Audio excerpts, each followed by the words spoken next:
बलात्कार नहीं, दरिंदगी की सारी हदें उन्होंने पार कर दी और उसमें उन्होंने उसके हाथ में फ्रैक्चर, पैर में फ्रैक्चर, गले में फ्रैक्चर और जहाँ तक उन दरिंदों ने उसकी जीभ को भी काट दिया। इतनी नृशंस और बेरहमी से उसकी हत्या भी कर दी एक तरह से मांगी। मैं इसमें ये कहना चाहूँगा कि ये एक तरह से समाज के लिए बड़ी शर्मनाक बात है। ये देश और प्रदेश की सरकार के लिए बड़ी शर्मनाक बात है कि इस तरह के पता नहीं, समझ में नहीं आता कि ये सिस्टम हमारा जा कहाँ रहा है। लखीमपुर खीरी में बलात्कार, उन्नाव में बलात्कार, रोड चलते डबल डेकर बस में बलात्कार। क्या ये रेपिस्टों का प्रदेश हो गया है, देश में? ये स्थिति इस तरह की लगती है कि यहाँ कोई लॉ एंड ऑर्डर की स्थिति नहीं है और बिल्कुल कंट्रोल से बाहर लगता है और बहन बेटियाँ बिल्कुल सुरक्षित नहीं है। ये हमें सोचने को मजबूर है कि बेटियाँ बहनों को कैसे बाहर भेजें। तो आज इसी संबंध में हमारा ही कैंडिडेट मांगते हैं। घबराहट को आप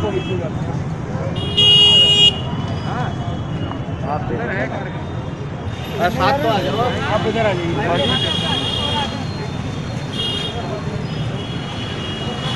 थोड़ा सक्षम दो, ज़्यादा शब्दों में न बोल के तो क्या कुछ कहेंगे आज के इस कैंडिडेट? इतनी शर्मनाक घटना उत्तर प्रदेश के राजनीतिक इतिहास में पहले कभी नहीं हुई। जिस तरह से अपराध इस योगी के शासन में बढ़ा है, लगातार कहीं न कहीं रोजाना बहुत ही निर्मम हत्याएं हो रही हैं और बेटियों का तो घरों से बाहर निकलना मुश्किल हो गया है। ये जो हाथरस में जो अमीषा के साथ जो कुछ भी हुआ है, हम आपके माध्यम से ये मांग करते हैं कि अमीषा को न्याय दिया जाए और जो अपराधी हैं उन अपराधियों को जल्दी से जल्दी फांसी पर चढ़ाया जाए। और इस घटना में और भी बहुत दोषी हैं जिन्होंने इतनी देर कर दी। यदि वो समय से उसको इलाज मिल जाता तो शायद उस बिटिया की जान बच जाती। तो इससे संबंधित जो भी लोग हैं, चाहे वो शासन के लोग हों चाहे प्रशासन के लोग हों, उन सबको तलाश करके उनके खिलाफ भी कार्रवाई की जाए जिससे कि इस तरह की कोई पुनरावृत्ति ना हो। उत्तर प्रदेश में जंगल राज कायम हो गया है। योगी जी पर प्रदेश संभल नहीं रहा है, अपराधों का बोलबाला है। ऐसा लगता है कि उत्तर प्रदेश पूरी तरह से बलात्कारियों का प्रदेश हो गया है। इसका जो एक अच्छा नाम हुआ करता था, आज उत्तर प्रदेश का नाम पूरे देश में और पूरी दुनिया में लगातार ये भाजपा मोदी जी निश्चित रूप से उसको बदनाम करने के लिए बैठ गए। हम आपसे ये भी कहना चाहते हैं कि यदि इन पर सरकार नहीं चल रही है तो योगी जी इस्तीफा दे दें। एक गेरुआधारी के शासन में इतनी निर्मम हत्याएं होना, इस तरह से बलात्कार होना, ये उन साधुओं का भी अपमान है जो गेरुआ वस्त्र धारण करते हैं।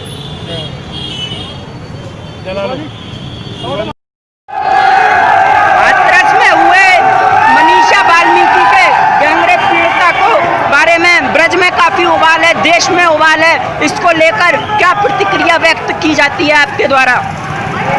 मैं आपको बता देना चाहता हूँ कि मनीषा जी के साथ, हमारी बहन मनीषा के साथ 14 सितंबर को दुराचार हुआ।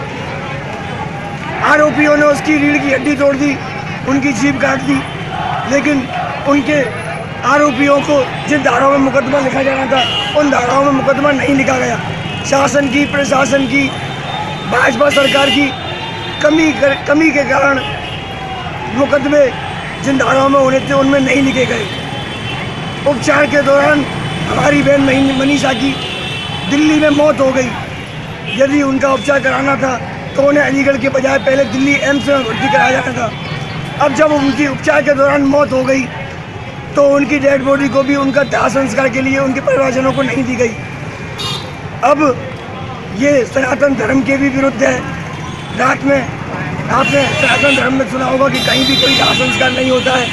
योगी सरकार ने अपनी तानाशाही दिखाते हुए वाल्मीकि समाज को एकदम और अब जो है इन घटनाओं पर कब तक अंकुश लग पाएगा, हमारी कोई और बहन दरिंदगी का शिकार ना हो, इसके लिए क्या संदेश देते हो? हम ये मांग करते हैं कि दोषियों को कड़ी से कड़ी सजा दी जाए, बल्कि उन्हें फांसी दी जाए। और लोग सड़कों पर आ चुके हैं। नमस्कार दर्शकों, बताते हैं हाथरस में हुए जो है गैंगरेप पीड़िता मनीषा वाल्मीकि के साथ, उसको लेकर आगरा, अलीगढ़ तो वहीं पूरे राज्य नहीं भारत में रोष है। इसको लेकर जो है कांग्रेस के नेता हैं यतेंद्र मुकद्दम जी और हमारे साथ तमाम लोग हैं। रोष व्याप्त है भारी तादाद में। क्या कहते हो? हाथरस को झकझोर कर रख देने वाली घटना ने मथुरा तक में उबाल है। इसको लेकर पहले अन्याय हुआ, बहन मनीषा का बलात्कार करके उसको मार दिया गया। आप देखिए उसके बाद में कैसा ये अपराध किया है कि रात को 2 बजे उसके परिवार को उसको देखने नहीं दिया गया। उसकी बॉडी से हाथ नहीं लगाने दिया गया, उनको बंद करके और उसकी बॉडी को उसके शरीर को जला दिया गया। ये किस तरीके का न्याय किया जा रहा है, किस तरीके की हठधर्मिता योगी सरकार द्वारा की जा रही है कि हम अपनी बॉडी से, अपनी बच्ची से हाथ भी नहीं लगा सकते। तो ये बिल्कुल मन में आक्रोश भी है, रोष भी है, और आंखों से मैं समझता हूँ आज जितने भी लोग वहाँ थे सबकी आंखों में जोश के साथ साथ, आक्रोश के साथ साथ अक्स भी थे, आंसू भी थे, सब रो रहे थे। ये कौन सा जघन्य अपराध, ये कौन सा राम राज्य है, ये रावण का राज्य है। और इसका अंत मैं आपको बता देना चाहता हूँ, इसका अंत बहुत नज़दीक आ चुका है। आप देख रहे हैं खाली दलित समाज की बात नहीं है, ये पूरे देश की अस्मिता की बात है, इज्जत की, मान सम्मान की बात है। सभी रो रहे हैं। आपने देखा होली गेट पर वाल्मीकि वाटिका से और लगातार जो होली गेट तक कैंडल मार्च किया गया, उसमें सर्व समाज के लोग थे, सभी दुखी थे और रोष में थे, गुस्से में थे, आक्रोश में थे। और ये आक्रोश जब तक उन 4 दरिंदों को तुरंत जल्दी से जल्दी फांसी नहीं हो जाती, ये आक्रोश